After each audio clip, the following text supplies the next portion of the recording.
To verbally, thanks, Chad. I like to verbally share a few focusing thoughts. And the priest had got another high priest that came from London to help him. And so when I came in, the priest was preaching, and all the scriptures that he spake were of false prophets and deceivers and antichrists. And he brought them and he threw them upon us. I sat me down and heard till he had done, though several friends spoke to him in his time. So when he had done, I began to speak to him, and he and the people began to be rude. And the constable stood up and charged them to keep peace in the name of the Commonwealth, and all was quiet. I took his scriptures that he spoke of false prophets and antichrists and deceivers, and threw them back upon him, and let him see that he was in the very steps of them. But the priest began to rage and said, I must not speak there. And then I told him he had his hourglass by which he had preached, and having done, the time was free for me as well as for him, for he was but a stranger. And he accused me that I had broken the law in speaking to him in his time in the morning. And I told him he had broken the law then in speaking in my time. So I called all people to the true teacher, out of the hirelings such as teach for the fleece and make a prey upon the people. For the Lord was come to teach his people himself by his Spirit. And Christ saith,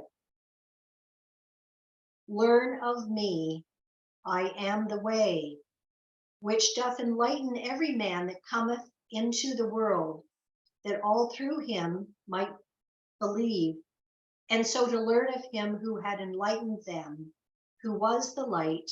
So we had a brave meeting in the steeple house, and all was quiet while I declared the truth and the word of life to the people, and I directed them to Christ, their teacher. So when I had done, I came forth, and both the priests were in such a fret and rage that they foamed at the mouth for anger against me. But the Lord's power came over them all.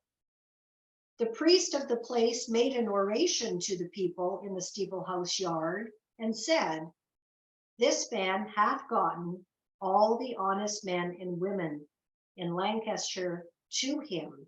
And now, he said, he comes here to do the same. And then I said unto him, What wilt thou have left, and what have the priests left them, but such as themselves? For if it be the honest that receive the truth and are turned to Christ, then it must be the dishonest that follow thee, and such as thou art. Some also of the priests' people began to plead for their priests and for tithes, but I told them it were better for them to plead for Christ, who had ended the tithing, priesthood, and tithes, and had sent forth his ministers to give freely, as they had received freely. So the Lord's power came over them all and put them to silence, and restrained the rude people, that they could not do the mischief they intended. And when I came down again to Joseph Nicholson's house, I saw a great hole in my coat, which was cut with a knife, but it was not cut through my doublet, for the Lord had prevented their mischief. And the next day there was a rude, wicked man, would have done violence to a friend, but the Lord's power stopped him.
Let's hear from Jenny. What I'm struck with in reading it this time is how everything he does, he waits until it comes to him. And it came to me that I might go in. And it's so refreshing because so often we plan everything ahead of time. We decide whether it's okay to go in the church. And yet he just has faith that that's the right thing to do. And he's being led, and he'll say the right thing and respond to whatever happens. I just find that refreshing.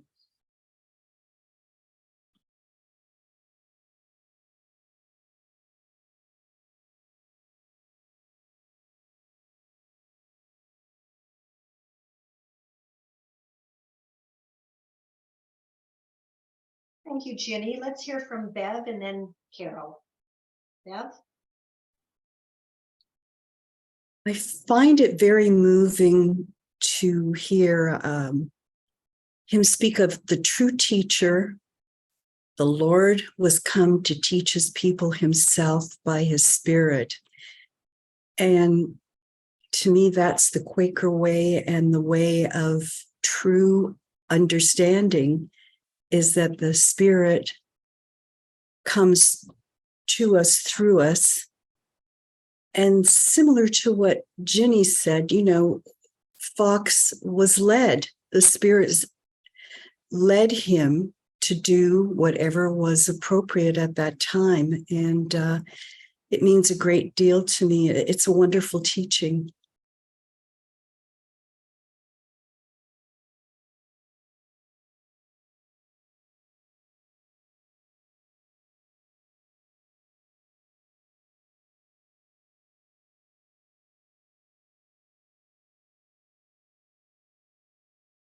Thank you, Carol.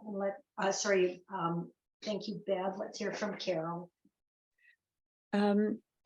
This may have been clear in the passage before, because as Donna has said, I haven't been here for a while, but I'm looking at the sentence that goes, and so I came in, and the priest was preaching, and all the scriptures that he spake were of false prophets and deceivers and antichrists, and he brought them and threw them upon us. I am not, what is Fox referring to? What were they, this is not biblical passages they were reading, or is there some part of the Bible that Fox disagreed with so strongly that he used those words? I would be pleased to hear from somebody who can interpret that for me. Yeah, so I'd say there's a number of passages in the Bible that talk about false prophets, false shepherds, false antichrists. So there's all kinds of different verses, dispersed throughout the Bible. And so Fox says that this priest, this high priest that there's called in from London, specifically to counter Fox, I imagine, and his teaching. And so this priest was using all those scriptures to indicate that Fox was an antichrist and deceived, and was a deceiver and a false prophet. And then Fox took all those same verses, and Fox is very intimately familiar with the Bible, and usually quotes it through most of what he's saying without giving the reference necessarily. But if you know the Bible, then you can recognize sometimes that he's just directly quoting from King James or the Geneva Bible of the time, and uses those exact same verses to say, no, you guys are the false prophets and the Antichrist, and probably explains with a little bit more detail exactly why they are the false, and he is more speaking from the truth. And I note the word he uses, all the scriptures, so it's quite a thorough listing that the preacher gave of all the verses probably that scriptures speak about these topics, and Fox would know because he's very familiar with the Bible. Thank you.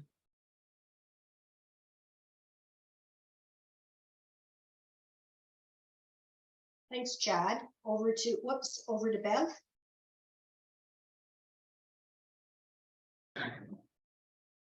I also wonder, now that I have the revelations of the Aramaic Jesus, which is the translation into,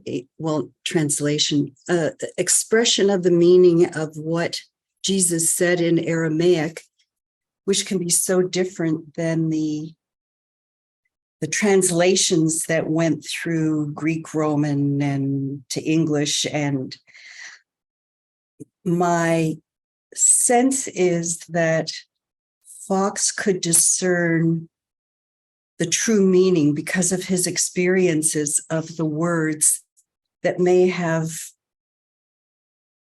I always go to this one where in the Lord's Prayer, when it says trespass or evil, it's really about moving off the path or being unripe. So for me, it's the sense that he knows the true meaning of the words.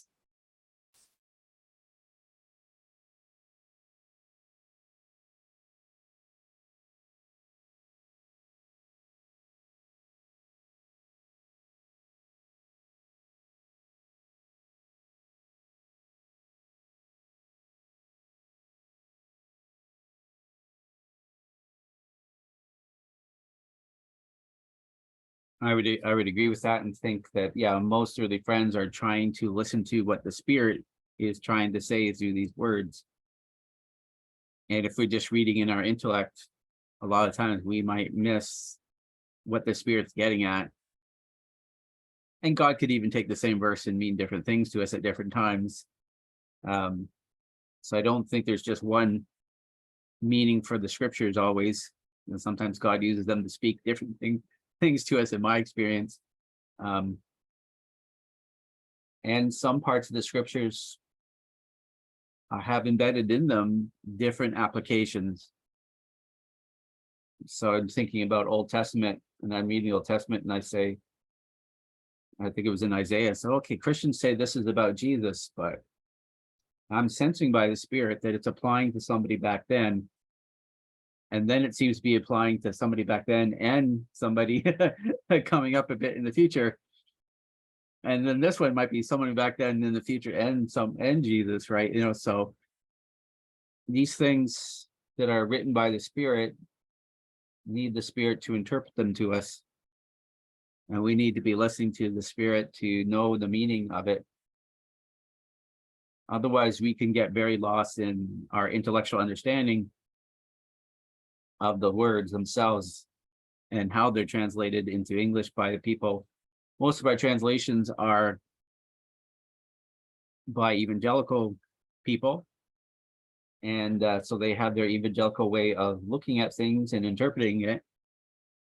Plus, they might have a bias in wanting to promote an evangelical understanding of the scripture themselves.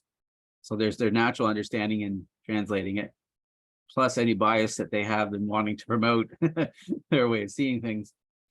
And so that's a lot of untwisting to do to get back to what the Spirit wants to say through them to us in particular. And plus, they're written to people thousands of years ago that we're not in their situation. And so that even the cultural differences would provide a substantial difficulty in us interpreting the scriptures and how to apply them to ourselves today. And so, yeah, it's my understanding that early friends are trying to understand what the Spirit is saying to them and hopefully getting to the root meaning of what God wants to say.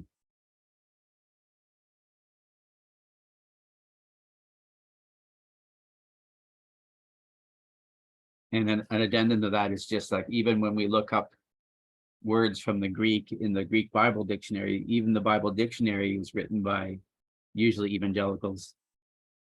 And I do have a link to a Greek Orthodox translation of the Bible if people want to compare with what we see in evangelical Bibles or Catholic Bibles.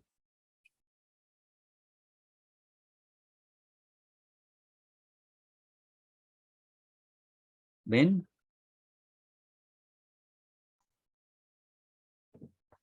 Thanks, Chad. Just musing on when and how we speak. Fox was often in that liminal place where Christ was speaking through him, and he was especially gifted. And he was able to speak a lot. As Carol, I think, said, he waited. No, it was Ginny. He waited until he was given direction, but he was given a great deal of direction. For us, it's not quite like that. I think most of us are much slower in hearing. I am. If I wait and listen, it can take me a long time to hear. And so therefore one could logically extrapolate that I wouldn't have much to say. That if I want to speak on behalf of a holier world, I wouldn't speak very often. And that in fact is the case. I am quite clear when I am in this world and just speaking, and when I may have something to say. So just playing with that idea, what would life be like if we all waited together? I mean, that's what a meeting for worship is. We all wait together until something is given to us, and often we're very quiet. And then if that is the case, then a lot of what we communicate with each other in the in-between times is, I acknowledge to myself, it's not as much on the mark. Because as Chad says, it comes from my intellect. It's quite a challenge for all of us, I think.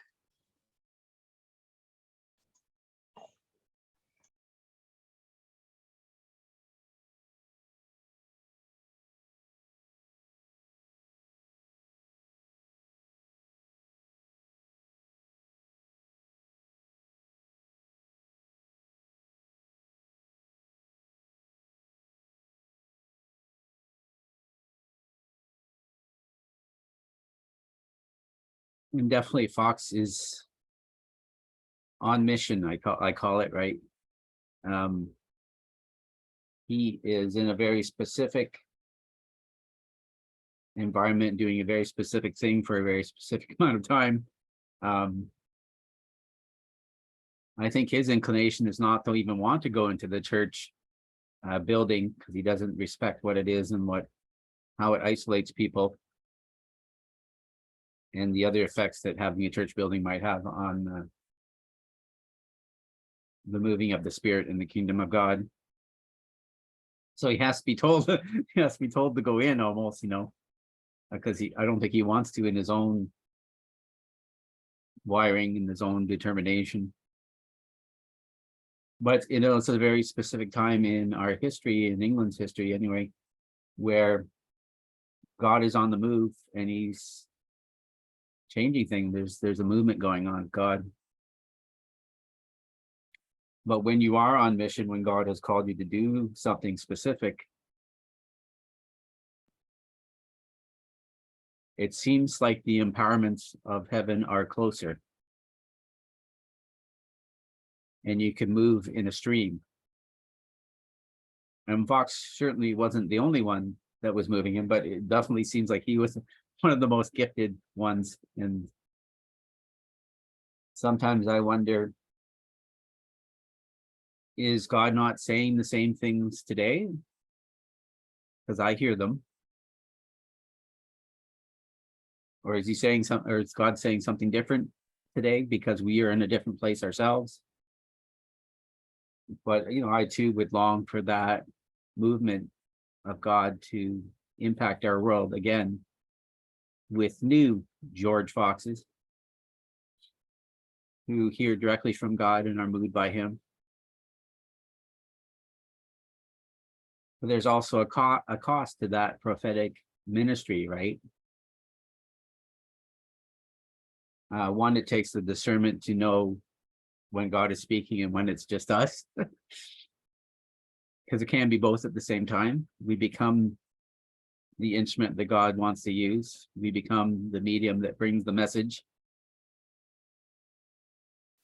But it takes great discernment that not everybody has to be able to discern from their own thoughts and the motions of God within us.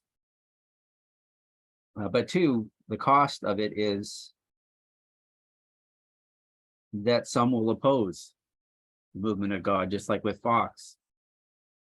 And some will oppose to the point of persecution in every way, but including physical. And so, one, do we know for sure it's God? But two, are we willing to pay the price that speaking forth God's message would incur? We see Jesus the most, some would say the most pure expression of God, and scriptures affirm that. And yet he gets crucified, and the religious people of his day want to kill him all the time and stone him, and definitely speak against him, as well as what Fox is getting here, that he was powered by Beelzebub or the devil and was anti-God. And even the apostles after Jesus were persecuted by the Jewish church at the time, including a fellow named Saul, who was later renamed Paul, who wrote most of our New Testament, at least a third of it anyway. And he was persecuting Christians. Maybe they weren't called Christians yet at that time, but he was persecuting them and thinking he was serving God in doing so, because they didn't line up with the way that he was taught that God moves and acts on this earth. And they were moving by that direct revelation of God that Fox was, I believe. And so they were all martyred as well, plus all the prophets in the Old Testament who spoke by the Spirit of God were all murdered by the Jewish religionists, I guess. I put those words in, but scripture talks about, Jesus said that your forefathers murdered all the prophets when he's talking to the Pharisees.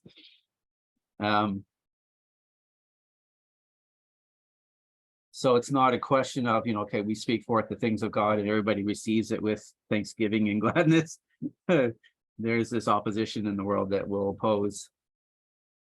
And plus, when we're led by the Spirit of God, there's different challenges that come up. If God leads us to do something that doesn't make sense to our intellect, will we still speak forth?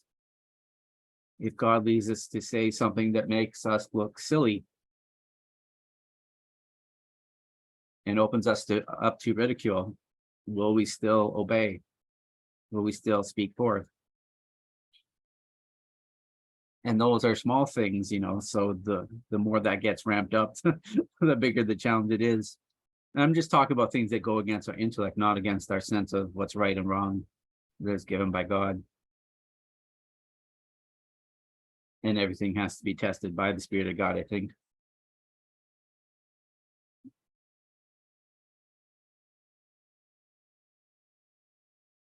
So are we open? Are we available? Are we willing to pay the price? Are we willing to develop that discernment that comes through trial and error, maybe? It's a whole process of learning and growing into.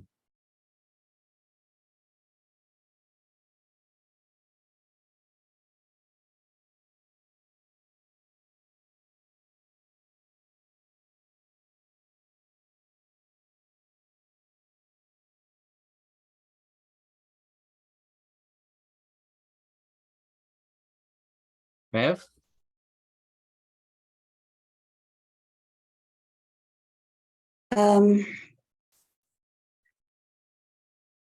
I guess first, I had a difficult time, Chad, when you're talking about the Pharisees or the Jews and what happened, because of my own personal and ancestral history. It frightens me. So I just wanted to get that out of the way.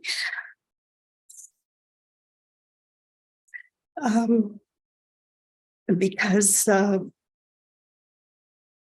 my ancestry is 100% Eastern European Jewish, so it stirs great fear in me at all levels. But I understand the meaning of what you're saying, because in all religions or all spiritual practices that have been coalesced into religion by the people in power, there's always been great resistance to the truth coming up. And I believe that that's why we have teachers all around the world coming forward all the time to come back to the truth. And organizations will always fight it because they're there to preserve themselves. So the translation of Jesus's words were done to preserve the patriarchal control of people, not for their spiritual enlightenment. I just wanted to read something that relates to all of this from the foreword to the revelations of the Aramaic Jesus. And this is by, sorry, I'm a little shaky now. It's a foreword by Matthew Fox. And he says, Neil Douglas Klotz has devoted his life to challenging the familiar patterns of thinking and language by which the Christian scriptures have come down to us. It is an act of valor to have done so. He is not saying that we need to reject all our previous translations of sacred texts, but that we can easily miss the point when we leave out the language that Jesus spoke. As if we could ever receive the full nuance and expression from Jesus's heart to our own hearts by way of Greek, in quotes, which Jesus did not speak, but the gospel editors wrote in, or Latin, or German, or English. Douglas Klotz, therefore, has gone back to the primary text. We can easily miss the meaning of a poetic or mystical text if we translate outside the context and culture of the person speaking. This is why Neil's method and purpose is so valuable. So for me, what Fox is doing when he's confronting the priest is trying to get back to what Jesus was teaching us. And Jesus said, I can show you the way. This is the way to go. He didn't say, I am the way, because that's a mistranslation of Aramaic. There is no such saying. Just as Fox is saying, I'm showing you the way. And the way is your own connection to spirit. And I think that's what we're learning from all the different paths all around the world that are so available today. This is a very special time. And I just feel that I'm learning so much from these meetings and from being in Quaker meetings and Sanghas and other paths where everyone is trying to be, and it's a very active being, and it's a very rebellious thing, and it's what we're meant to do. And I think we're in a very special time, especially COVID has brought us, Zoom meetings that we can connect anywhere in the world. It's an amazing thing, but I think it's a real rebellion against the culture that each of us is doing. And we are as brave as Fox and Jesus in making that connection and being in the world in a real way. And I'm very thankful. Thank you.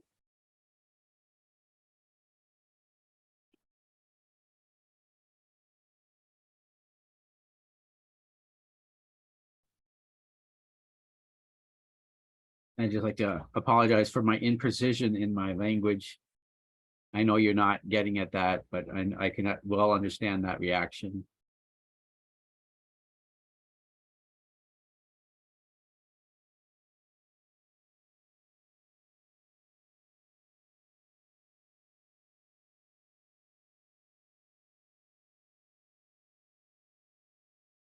Bev, thanks so much for sharing what you've done. It was very meaningful for me.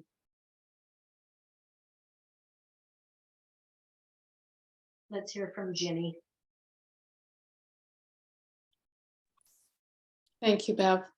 I struggle with the gap between who I am and what I think a Quaker should be, but I haven't given up. And that's why I really appreciate your saying we're all just figuring out a way of being in the world. And even though maybe I'm not willing at this stage to make the sort of sacrifices that the early friends made, I feel a gentle movement through my connection with this group and the Quaker meeting, just gently leading me in a better direction. So I try to be gentle with myself as we all figure out how we're going to be in this world.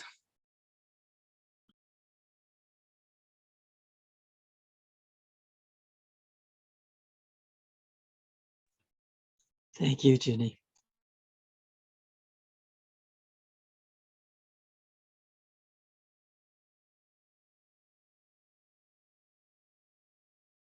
A friend of mine, a spiritual friend of mine, described it in the second part of what I'm saying, but it's a relational healing and growing process in trust, with the goal of, and this is where my friend came in, that God is healing our wills to always say yes to goodness and love. And it's weird that we are, as human beings, we've been hurt and broken in such a way that we don't always immediately say yes to goodness and love.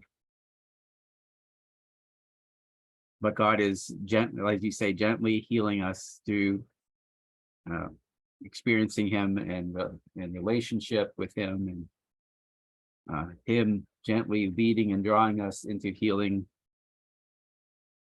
We come to that place where we can say yes always to goodness and love, and say no to its opposite, I guess. And that's every human being on the planet that I think God is working that into as we are open to receive.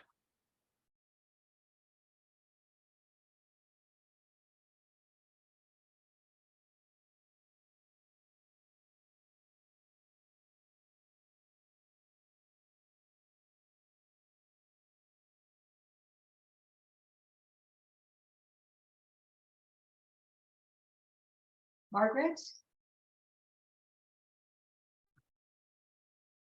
Well, Donna, I know why I'm here today. As busy as I am, I know why I was called here today. So thank you, Bev. That's what I needed to hear. And thank you, Jenny, for backing that up. And for anybody that appreciates those words from Bev, I found it very meaningful. And a lot of times I'm more upset that George Fox keeps being beaten up week after week. But maybe we've come into peaceful times for him. I can't imagine, but I'm waiting for the other shoe to drop, because I feel that he's going to get beaten up next week, or the week after. But that tends to upset me. And I do look at his tenacity and his strength and the purpose that the Lord just pushed through him.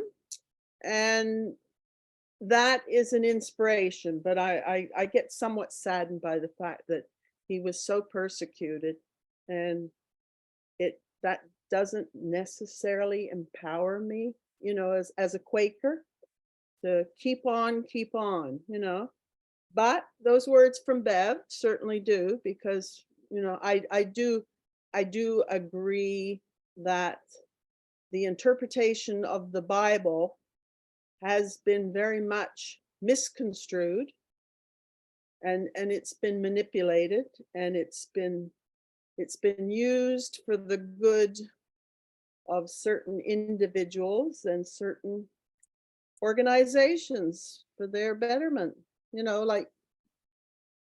but wrongly so. So I'll stop there. I'm babbling on, but thank you, Bev.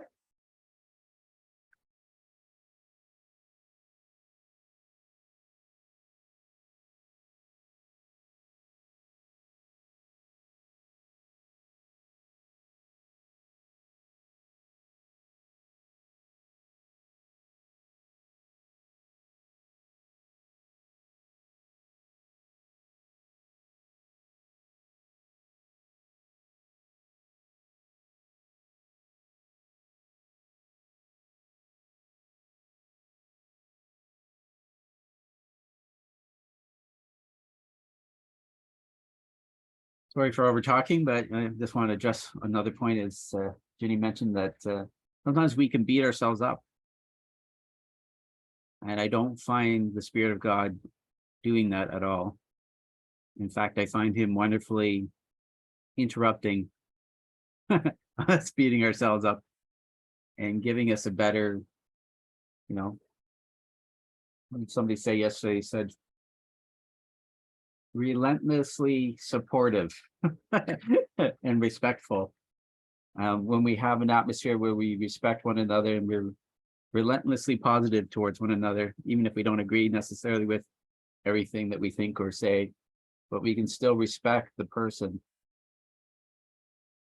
I think that Quakers, building on their doctrine that each and every human being has that of God within them, brings out that respect that we can have for one another, even though we don't agree with everything each one thinks or does. That infinite respect that we have for one another is one of the most precious things I find in Quakerism. And maybe it's true in other spiritualities, but usually not in what I call religion, which is a specific definition, where there's this coercion that everybody think and look and smell and act the same. I don't find that with God. I find he is a very gentle teacher that is teaching us a better way of kindness and compassion and gentleness with each other and with ourselves. But that's also a learning journey too.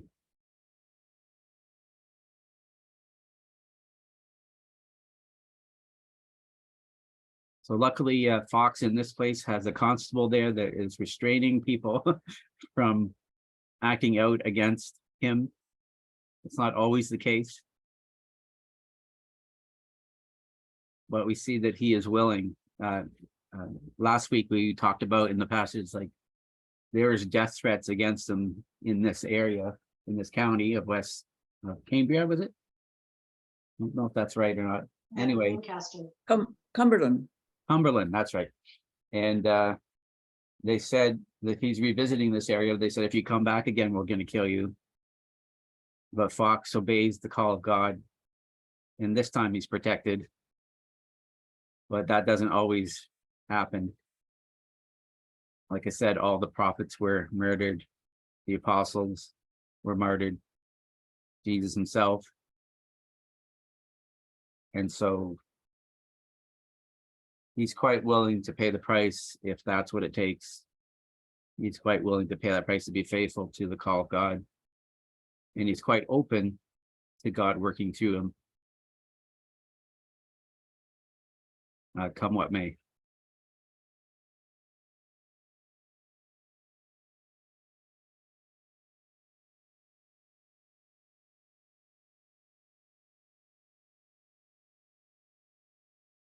Are we ready to move to the next section? How do friends feel? I'm good with that. Lynn, are you available to read the next section? Are you, is that okay?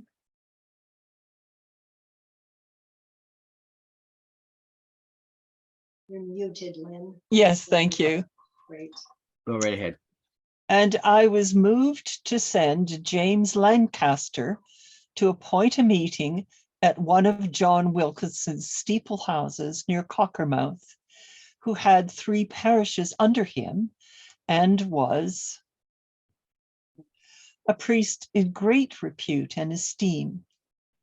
So I stayed at Bootle in Milham until he came back again. And some of the gentry in that country had made a plot against me.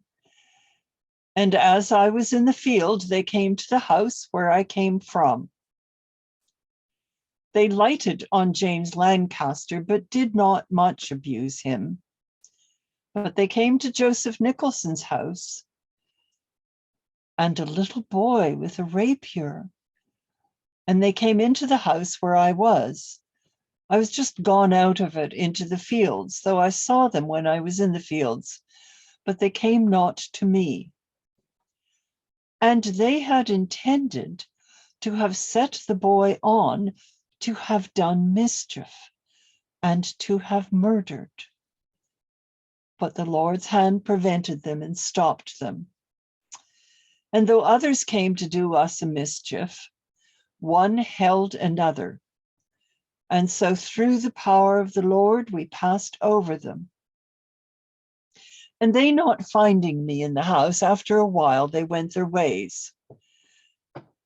And so I walked up and down in the fields that night and did not go to bed, as very often I used to do. The next morning we passed away, and the next day we came to the steeple house where James Lancaster had appointed the meeting. And there were 12 soldiers and their wives who were come from Carlisle. People having notice of it and not having seen me before, all the country people came in like as to a horse fair, and there came above 1,000 people there. I, lying short of the place at a house, sent all friends before me. And there were some wicked women in a field hard by the house, and I saw they were witches.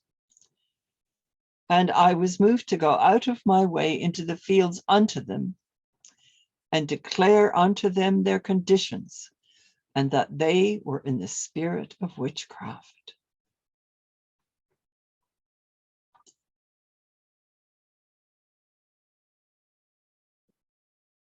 Thank you, Lynn.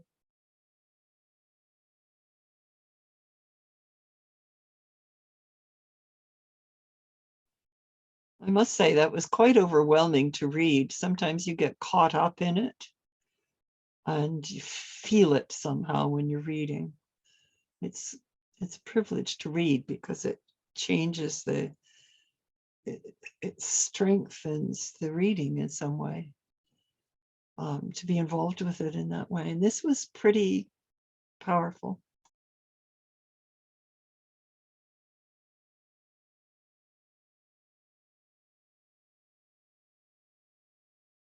Let's hear from Bev.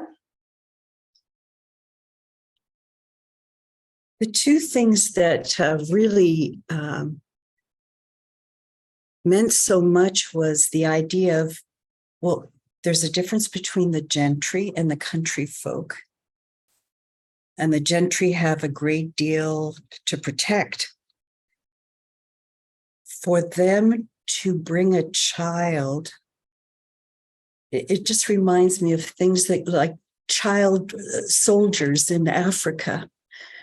It's very disturbing, but it's that get them when they're young. It's very disturbing.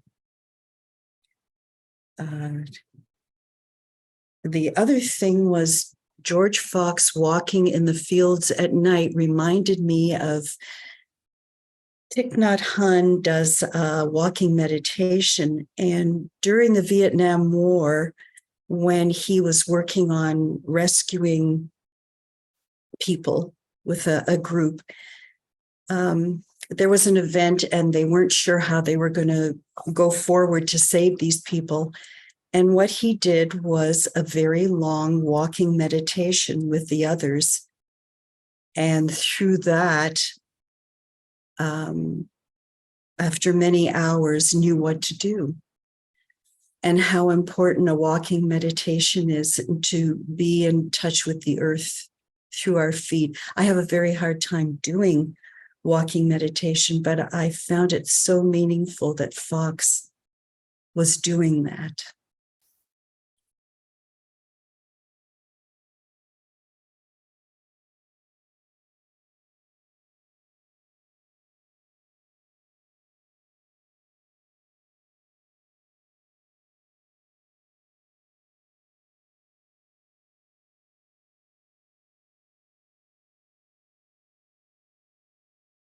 Thank you, Bev, and let's hear from Ginny.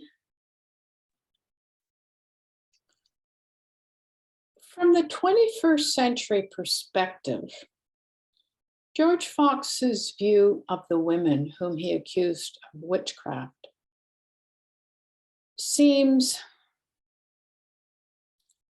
out of touch with what some of the women who were considered witches did. Because my understanding was that many women had healing powers. They understood the power of herbs. They were considered a threat by some of the powers that be. But I just don't understand. And I'm wondering if somebody knows more about 17th century witchcraft.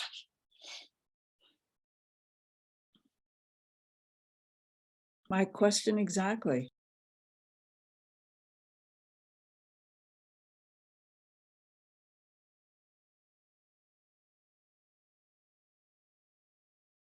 Bev, do you have an answer to that? Well, I did a lot of work on witches when I was doing equity work in a school board in the 80s. But I'm just wondering if the next paragraph will clarify what happened with the witches, and we just haven't heard it yet.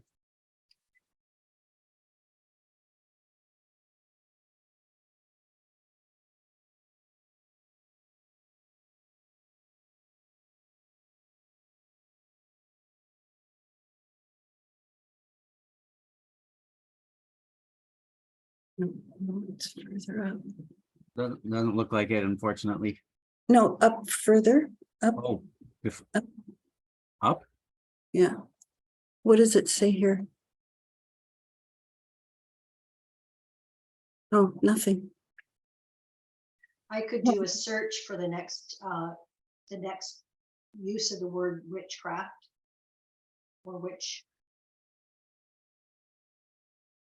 For me, I don't think that God is disturbed by people who have healing powers or know herbs and so forth.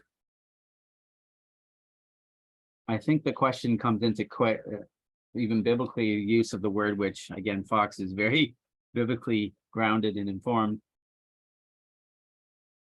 is when we use witchcraft. Biblically, I think it's referring to trying to gain power over other people and control them. And so when I speak about the definition of my usage of the word religion, I think there's a lot of witchcraft in it, trying to control people, coerce people into believing exactly the same way they do. So I don't think the sense of the word is used in exactly the same way these days. But it could be. And I can understand why some people who have been abused want to gain control over their lives so that they're not abused anymore. I understand that completely. But when it's used to coerce other people, there's just something that's off about that when it's used in a malicious way. And so Jesus has this ethic of love people who act the enemy towards you. Do good to those who do you bad. Bless those who curse you. And so for me, that's demonstrating an opposite spirit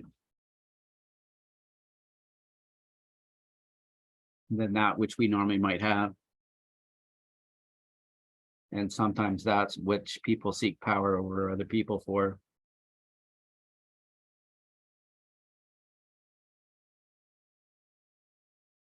And so, I don't have any problem with modern day witches that practice witchcraft. I'm looking more at what the heart motive is.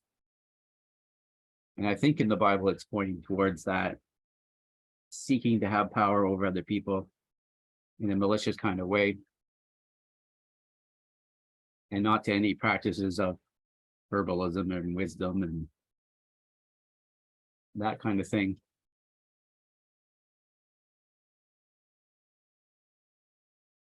Go ahead, Bev. It's just that we don't know from his words how he knew they were witches or what they were doing. So we have no idea who these women were, because Fox does healings. So he would probably understand if someone was healing in the same way. So it's very unclear what these women were doing that made him say that he knew they were witches.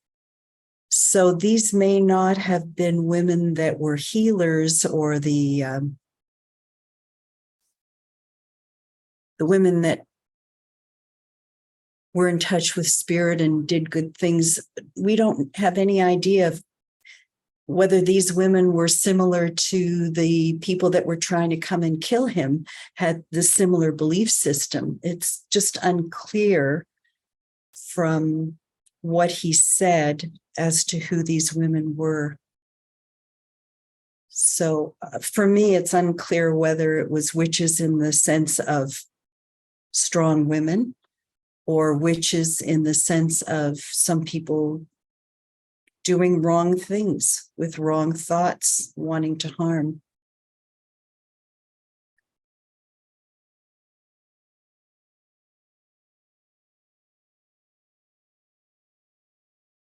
I wonder if there's a little research project there that someone might take on to look into the understanding of witchcraft in the 17th century, and or see if they can find any connection that would be helpful to our understanding.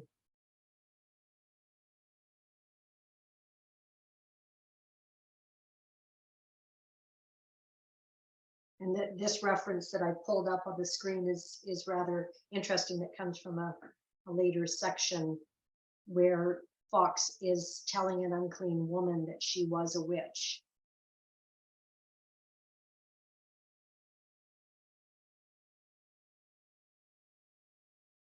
Do you know what he means by unclean?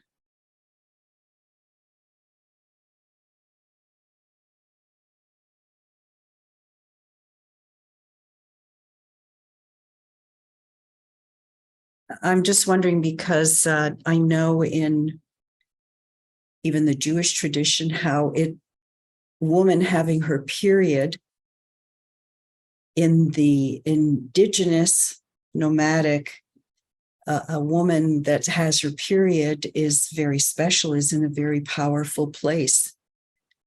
And that in religions has been twisted around into being unclean, and that it's a bad thing and you don't want to be near the person then.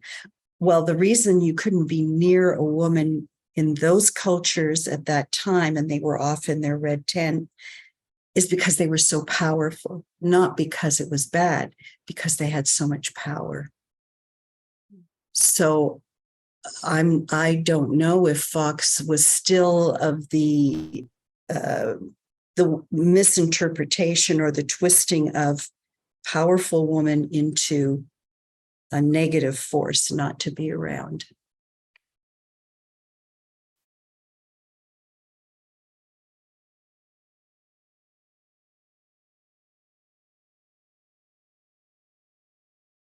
My knowledge is limited, but I know Margaret Feld was a powerful female Quaker, and there were female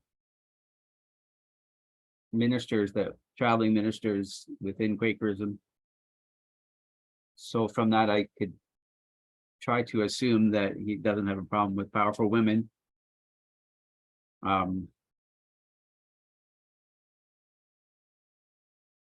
And at least in that passage where Donna pulled up, that it said that he testifies himself that he has a discernment of spirits, is one of the gifts listed in the Bible, which gives you insight from God as to the hearts of people and the motivations of people.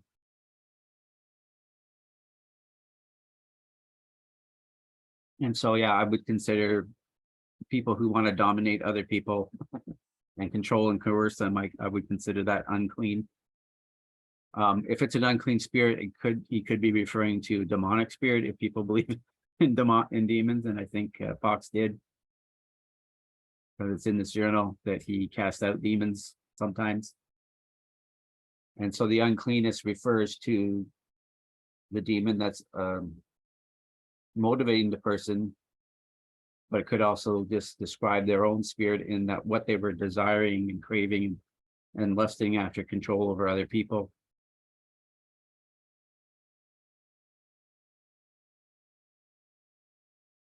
The devil comes to steal, kill, and destroy.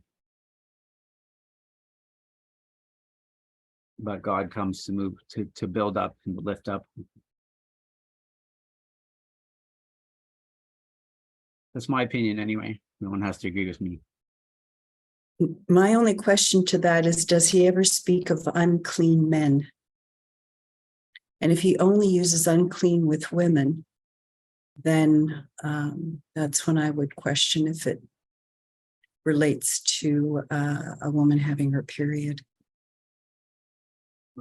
That would be definitive. And he talks about men quite badly at times when they have the spirit of dogs and donkeys, and he has a whole list of different animals that he talks about, and is talking about men exclusively, but maybe men with the inclusive to women potential probability.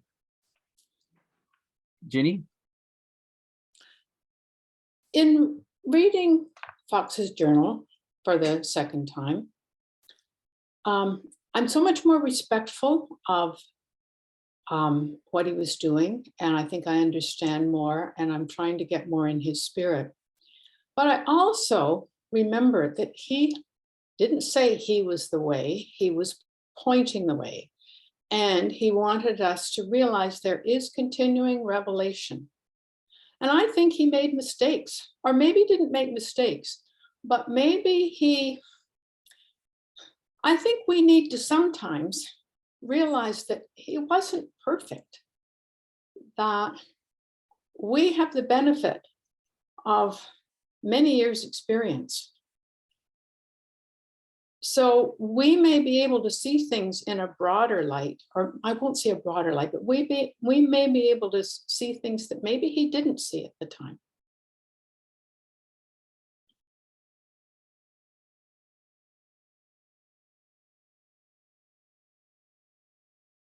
Margaret?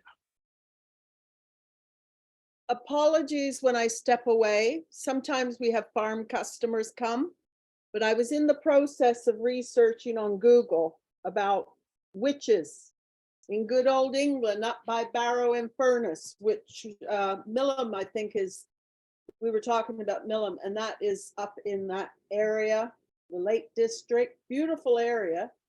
But by golly, the research is coming up with, and this is general, witch trials were most frequent in England in the first half of the 17th century. They reached their most intense phase during the English Civil War of the 1640s and the Puritan era of the 1650s.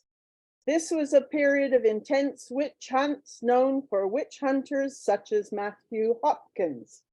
So then it goes on, and you can keep Googling through this to see how I think that my understanding, looking at any travel I did in England, you were very aware of the stocks and the punishment to people in that era.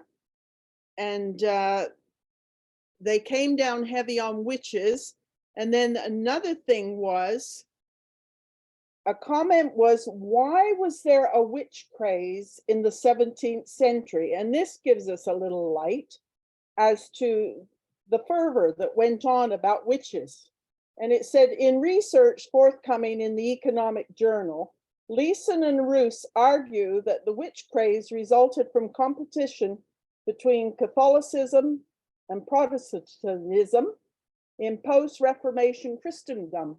And that was kind of my understanding in England, that they were really down on their witches. And so this fervor, they're looking for it. And I'm just thinking, you know what? Doesn't mean that George Fox isn't all wrapped up in it. Like, it sounds to me like they're a little preoccupied with witches. And was George looking for it? I know the Spirit would lead him to do the right and kind and loving thing that God wanted of him. But I'm just thinking in that era and where he was up there in Barrow or that area, right? And I don't know. I just kind of think, I'm not gonna say he went looking for it, but there was that sort of sensitivity to witches. Don't you think? I don't know. I didn't like the fact that he was calling somebody a witch, and I thought, who are we to judge? But if he knew what he was looking for or what the signs were, but we're not seeing this in his journal. I mean, who was taking notes? Like, he was coming home at night and he was writing his journal, or how did he remember a lot of this stuff?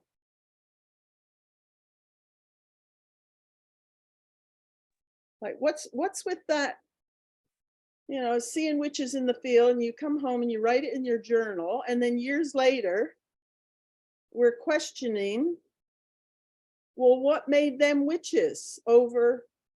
And a lot of times it was old crones who had mustaches across the tops of their lips, and they were classified as witches. And they punished hundreds of thousands in Europe for being witches. So I just, I don't get too much inspiration from that one, George. Sorry.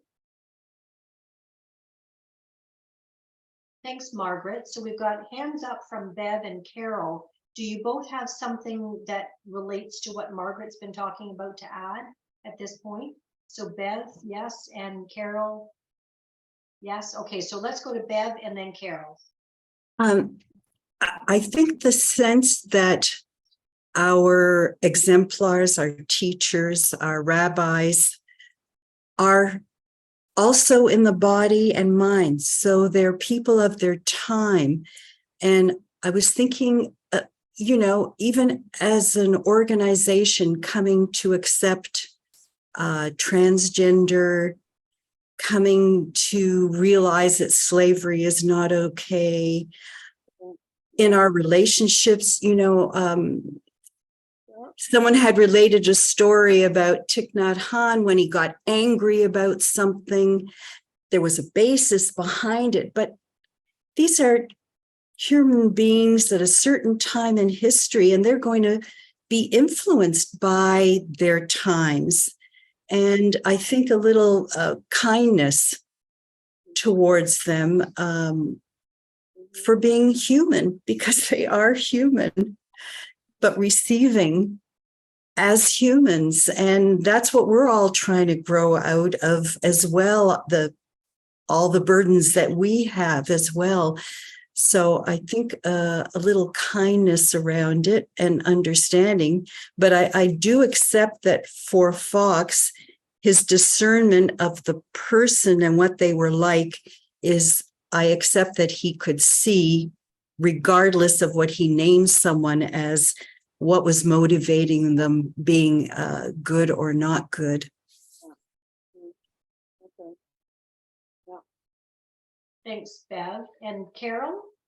In the quote that is part of today's reading, if I remember correctly, it just says that he went and spoke to them. But essentially, I agree with what Bev has just said. He was a product of his time, and this was serious activity and thinking and discussion of the time about these particular women who, whether they labeled themselves witches or whether that was something that was given, a label that was given to them by the public who wanted a classification of people, of women who they felt threatened what or who. But we'll just cut them a bit of slack for what seems from our era a miscue. Declare, and there were some wicked women in a field hard by the house, and I saw they were witches.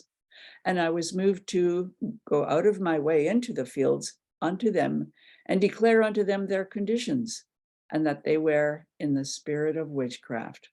Well, we have really no idea what that was.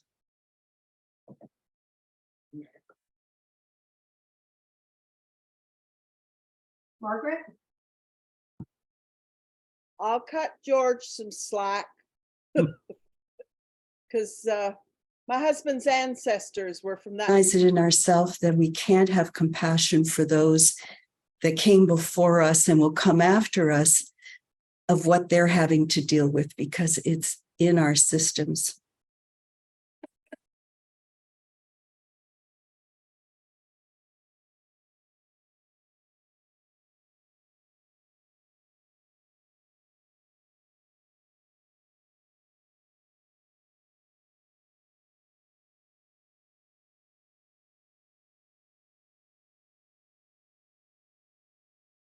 And that's so interesting. It took me to a memory. My mother used to say that she always wanted a male medical doctor, and she wanted a male preacher at church.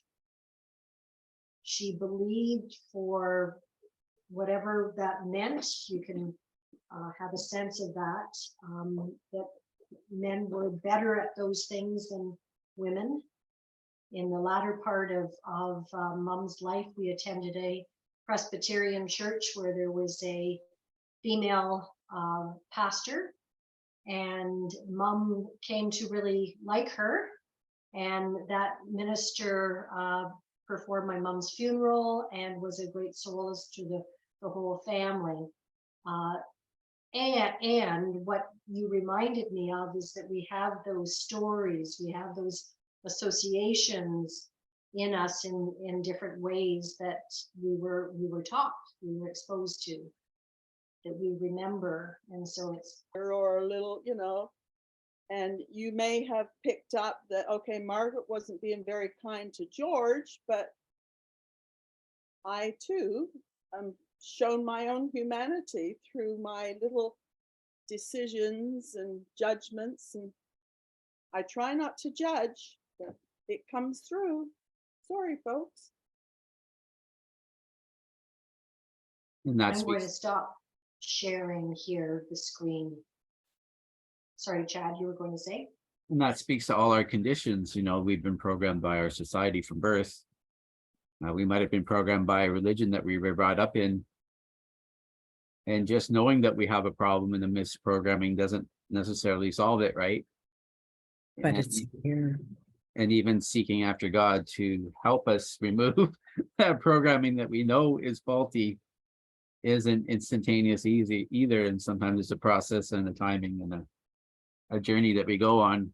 I can think of all kinds of judgments within me that I am after God to remove from my heart and from my own programming. But it hasn't happened yet, even with me praying for it and so forth. So we're all in this journey, we're all in this progress, and we all hopefully are seeking God to, or spirit, or whatever word you want to put in there, to get rid of the bad programming and act in the spirit of love instead, and compassion and kindness. And I talk about religion in a certain way, and sometimes people who are very connected to their religion and invested think I'm condemning them. It's like, no, I wouldn't condemn the product of cousins marrying, you know, for sure. Just like I wouldn't condemn slaves, even though I oppose slavery with every fiber of my being, you know. And that we're all in this journey of learning. And My daughter says, the world needs more Canada, and Canada needs more Prince Edward Islands. So I'll leave that with you. Jenny, go ahead. When I was teaching special needs students, I had the privilege to work with a really, really kind teacher. We shared a classroom for 10 years, and I learned a lot from her. She didn't have any use for organized religion. In fact, one time I overheard her saying to somebody, "That's my friend Jenny. She's a Quaker, but she's not a bad person." Anyway, one time she really humbled me because we dealt with all kinds of parents. It was a multicultural setting. She had taught behavioral students in inner city Detroit, so she'd seen everything. And I could be a little judgmental about some of the practices and behaviors. And she said, "Jenny, you are in no position to judge. You have no idea what experiences these people have had."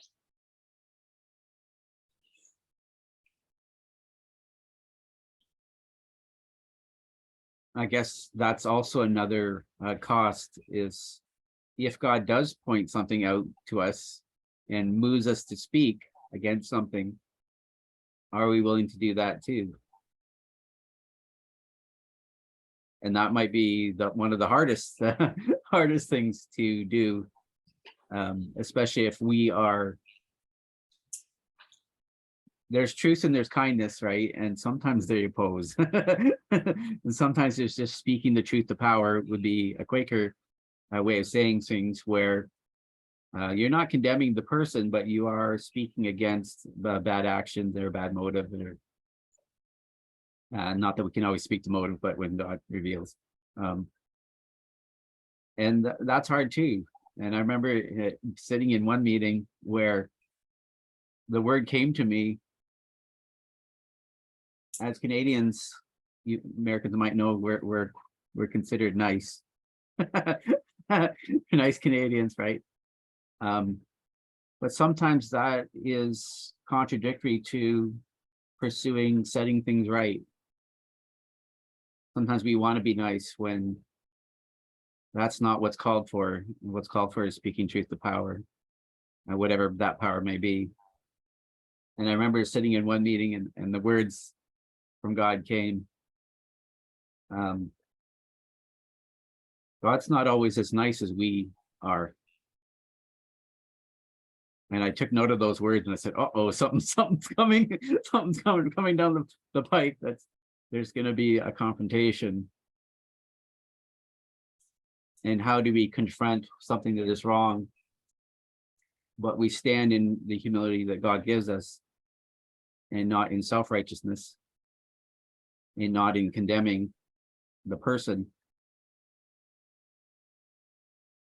But God wants to set them free of anything that they are a slave to too. He doesn't condemn the slave, but he wants to free every human being on this planet from any evil hold on them, that has on them. And he wants to free them utterly, including me, including us, in whatever bad programming is in our computer chip. Bev?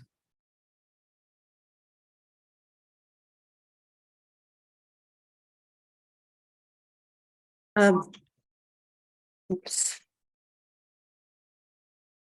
For me, I always find it painful when people are unkind to themselves to begin with. And just a couple things. I remember a psychiatrist telling me years and years ago, you can be angry with love. And I think of my almost 93-year-old sister, who is physically beautiful and so unkind to her body.